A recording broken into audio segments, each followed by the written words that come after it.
정민철에게 결국 역대급 대참사가 터졌습니다. 제가 봤을 때 최소한 민주당 내부에서 정치 인생이 완전히 사망해버린 것으로 보입니다. 정치자금법 위반 논란에 휩싸이자 가족의 파산과 소년가장 시절을 이야기하며 방송에서 오열을 했던 정민철.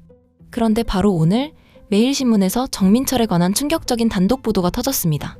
정민철이 눈물을 흘리기 불과 얼마 전인 이번 달 7월 1일 약 5,300만 원짜리 테슬라 모델 3 신차를 구매한 사실이 드러난 겁니다. 그것도 월세가 100만 원을 훌쩍 넘는다는 역세권 오피스텔 주차장에서 차량이 포착됐습니다. 일각에서는 차량을 전액 현금으로 구매했다는 주장까지 나오지만 이 부분은 아직 추가 확인이 필요합니다. 대출도 받을 수 없다. 기탁금을 내줄 친족도 없다. 어떻게 해야 할지 모르겠다. 그렇게 흐느끼며 엉엉 울었던 사람이 불과 얼마 전에 고가의 신차를 자신의 명의로 구매했던 겁니다. 여기에 또 다른 악재까지 터졌습니다. 앞서 정민철을 정치자금법 위반과 위계에 의한 업무방해 혐의로 고발한 신승목 대표가 이번에는 정민철의 경력 공표 문제를 놓고 추가 고발을 예고한 겁니다. 신승목 대표는 정민철이 이계호 의원실에서 근무한 6개월 인턴 경력을 SNS에서 전직 국회의원 비서관 경력으로 공표했다며 정당법상 허위사실 공표 혐의, 당선을 목적으로 한 허위사실 공표죄로 2차 고발을 준비하고 있다고 밝혔습니다. 본격적인 영상 시작에 앞서 오늘 내용이 더 많은 민주시민들에게 알려질 수 있도록 영상 좋아요와 구독 한 번씩 정중하게 부탁드립니다.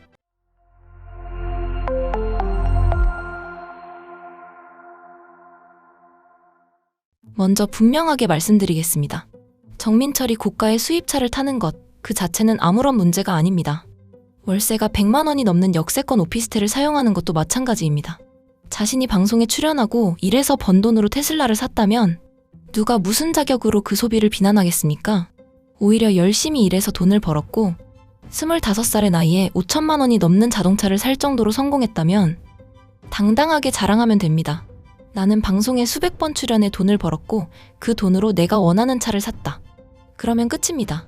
그런데 지금 민주시민 지지자들이 분노하는 이유는 정확하게는 정민철의 테슬라와 고가 오피스텔이 아닙니다. 사람들이 토할 것 같은 이질감을 느끼는 이유는 필요할 때마다 전혀 다른 얼굴을 꺼내는 그 역겨운 이중성 때문입니다.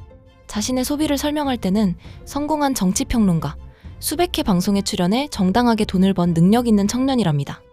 테슬라가 왜 필요했느냐는 질문에는 오전 6시부터 밤 10시까지 수많은 방송과 간담회를 다녀야 하는 바쁘고 유능한 정치인의 얼굴을 꺼냅니다.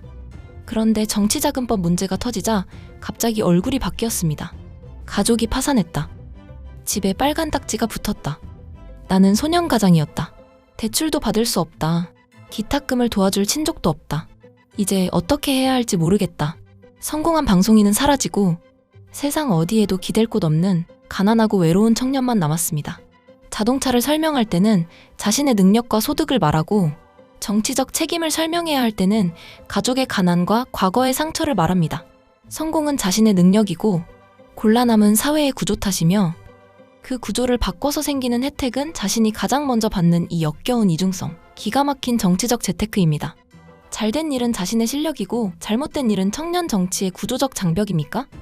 애초에 최초의 논점은 정민철이 가난하냐 부유하냐가 아니었습니다. 정민철이 최고위원 선거 기탁금을 마련하겠다며 왜 합법적인 정치자금 조달 방법을 충분히 확인하지 않고 개인 계좌부터 공개했느냐는 문제였습니다. 실제로 입금이 발생한 뒤에야 문제가 될 수 있다는 사실을 깨닫고 계좌를 삭제하고 반환을 공지했다는 논란. 정민철이 답해야 했던 질문은 너무나 간단했습니다. 누가 개인 계좌 모금을 기획했습니까?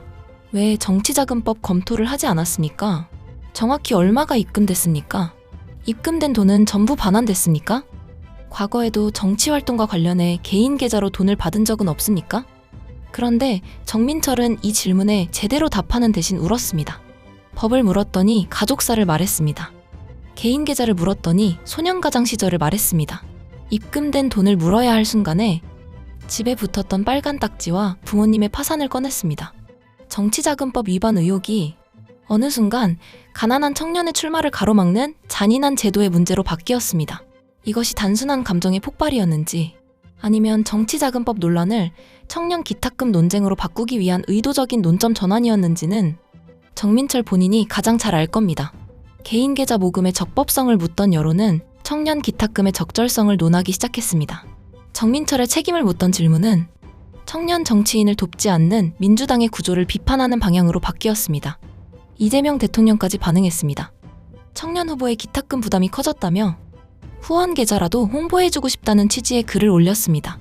그리고 민주당은 바로 다음 날 기탁금을 낮췄습니다. 정민철의 이름을 직접 언급하지 않았다고 해도 눈물 방송 직후 대통령이 반응하고 당이 실제 규칙을 변경한 이 흐름을 정민철 사건과 완전히 무관하다고 생각할 사람은 거의 없을 겁니다. 결국 정민철의 오열은 엄청난 정치적 효과를 만들어냈습니다. 그런데 테슬라와 오피스텔이 공개되자 정민철은 갑자기 자신이 생활이 어렵다고 말한 적이 없다고 해명했습니다. 이 해명이야말로 이번 사건에서 가장 황당한 장면입니다. 생활이 어렵다고 말한 것이 아니라면 왜 가족의 파산을 이야기했습니까? 왜 빨간 딱지를 꺼냈습니까? 왜 소년가장이라는 표현을 사용했습니까? 왜 대출을 받을 수 없다고 말했습니까? 왜 도움을 줄 친족이 없다고 말하며 어떻게 해야 할지 모르겠다고 흐느꼈습니까?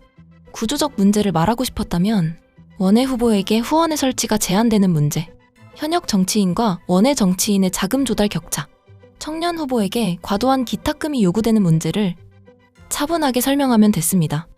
그런데 사람들의 마음을 움직일 때는 가장 비극적인 개인사를 전면에 내세웠습니다. 그 개인사가 정치적 효과를 만들고 나자 이제는 자신이 생활고를 호소한 적이 없으며 언론과 사람들이 왜곡했다고 합니다. 눈물의 효과는 본인이 누리고 눈물을 보고 사람들이 받은 인상은 모두 시청자의 오해라는 겁니다. 다시 말하지만 테슬라를 선택한 것 자체는 자유입니다. 그러나 자신의 자유로운 소비 결정을 내린 직후 정치에 필요한 비용을 마련할 방법을 모르겠다며 다른 사람들에게 구조적 책임을 요구했다면 자신의 선택 역시 검증받는 것이 당연합니다. 정치인은 자신이 원하는 소비를 할 자유가 있습니다. 하지만 그 소비와 충돌하는 가난의 서사를 정치적으로 사용했다면 두 장면 사이의 모순을 설명할 책임도 있습니다. 그리고 정민철은 테슬라를 샀지만 나는 생활이 어렵다고 말한 적 없다는 말로 그 책임을 피할 수 없을 겁니다. 한편 정민철에게 진짜 치명적인 문제는 따로 터졌습니다. 앞서 정민철을 정치자금법 위반과 위계에 의한 업무방해 혐의로 고발한 신승목 대표가 이번에는 정민철의 경력 문제를 놓고 2차 고발을 예고했습니다. 신승목 대표의 주장은 이렇습니다. 정민철이 이계호 국회의원실에서 근무한 경력은 약 6개월의 인턴 경력인데 자신의 최고위원 출마 양력과 SNS에는 이를 전 국회의원 비서관으로 공표했다는 겁니다. 그래서 저도 직접 찾아봤습니다. 그런데 실제로 정민철의 공식 홈페이지 경력란에는 현재까지도 버젓이 전 국회 비서관이라고 적혀 있습니다. 인턴과 비서관은 사람들이 받아들이는 경력의 무게와 공적 지위가 전혀 다릅니다. 정민철은 채용될 때는 인턴이었는데 자기소개서 안에서는 어느새 비서관으로 자동 승진한 겁니까? 남의 발언은 단어 하나까지 팩트체크하던 사람이 자기 경력을 소개할 때는 인턴이라는 핵심 단어가 감쪽같이 사라졌습니다. 정민철은 민주당 최고위원 선거에 출마한 후보입니다. 정당법 제52조는 당대표 경선 등에서 당선을 목적으로 후보자에게 유리하도록 신분이나 직업, 경력 등에 관한 허위 사실을 공표한 경우 3년 이하의 징역 또는 600만 원 이하의 벌금에 처하도록 규정하고 있습니다. 물론 고발이 예고됐다고 해서 곧바로 범죄가 확정되는 것은 아닙니다. 실제 근무 형태가 무엇이었는지, 어떤 직함으로 채용됐는지, 해당 표현을 언제부터 어떤 목적으로 사용했는지 수사기관이 정확히 판단해야 합니다. 그러나 최소한 아무 문제도 없는 진실한 경력이라고 넘어갈 상황은 아닙니다. 이 사건은 이제 정민철 개인의 눈물로 끝날 일이 아닙니다. 대통령은 당무 개입 논란에 휩싸였습니다. 민주당은 전당대회 도중 기탁금 규칙을 다시 바꾸며 난리가 났습니다. 이미 정해진 규칙에 맞춰 돈을 마련했던 다른 후보들은 허탈해졌고 높은 기탁금 때문에 애초에 출마를 포기한 청년들은 뒤늦게 바뀐 규칙을 그저 바라봐야만 했습니다. 가족의 파산, 집에 붙었던 빨간 딱지, 소년가장이라는 과거, 대출을 받을 수 없다는 현재의 사정, 기탁금을 도와줄 친족이 없다는 말까지 꺼내놓고 이제 와서 자신의 생활고를 말한 적은 없다고 하면 그 말을 누가 납득할 수 있습니까? 정민철의 눈물에는 정치적 결과가 생겼습니다. 그 결과를 얻을 때는 자신의 감정을 전면에 내세우고 검증이 시작되자 사람들이 눈물의 의미를 잘못 이해했다고 말하는 것은 책임 있는 정치인의 태도가 아닙니다. 이게 정말 웃으며 넘어갈 수 있는 일입니까? 민주진영 지지자들이 정민철의 눈물을 이해하지 못한 것이 아닙니다. 너무 정확하게 이해했기 때문에 분노하는 겁니다. 사람들이 화난 이유는 테슬라가 아닙니다. 필요할 때만 약자의 얼굴을 꺼내 쓰는 그 역겨운 이중성입니다. 그래도 정민철에게 진심 어린 조언을 하나 하겠습니다. 살아남고 싶다면 또 울지 마십시오. 언론 탓도 하지 마십시오. 테슬라와 선거 비용은 다르다는 계산도 그만하십시오. 그냥 인정하면 됩니다. 정치자금법 논란을 해명하는 과정에서 가족사와 청년 문제를 앞세워 본질을 흐렸습니다. 사람들의 선의를 정치적으로 이용한 것처럼 보이게 한 제 이중적인 태도가 잘못이었습니다. 그리고 개인 계좌 입금액과 반환 내역, 공식 경력, 재발 방지 대책을 전부 공개하면 됩니다. 그 다음부터 20년 정도 남에게 들이댄 기준을 자신에게도 똑같이 적용하며 사십시오. 피해자 행세하지 않고 청년을 방패로 쓰지 않고 잘못할 때마다 먼저 책임진다면 그때쯤 사람들도 한번 다시 생각해볼지 모릅니다. 정민철이 정말 청년 정치를 하고 싶다면 청년이라는 이름을 책임을 피하는 방패로 사용해서는 안 됩니다. 청년 정치는 나이가 어린 사람이 하는 정치가 아니라 기성 정치의 거짓과 위선을 반복하지 않는 정치여야 합니다. 그러나 기성 정치인보다 더 빠르게 눈물과 피해자 서사를 활용하고 더 빠르게 책임을 구조의 문제로 돌린다면 그것은 새로운 정치가 아니라 단지 젊은 얼굴을 한 오래된 구태 쓰레기 정치일 뿐입니다. 시청자 여러분은 어떻게 생각하십니까? 정민철의 눈물이 순수한 청년 정치인의 절박함이었다고 보십니까? 아니면 정치자금법 위반 논란을 다른 문제로 바꾸기 위해 사용된 감정적인 논점 전환이었다고 보십니까? 여러분의 생각을 댓글로 남겨주십시오. 오늘 내용이 더 많은 민주시민들에게 알려져 청년이라는 이름과 약자의 눈물이 정치인의 면죄부로 악용되지 않도록 영상 좋아요와 구독 한 번씩 정중하게 부탁드립니다. 끝까지 시청해주셔서 진심으로 감사드립니다.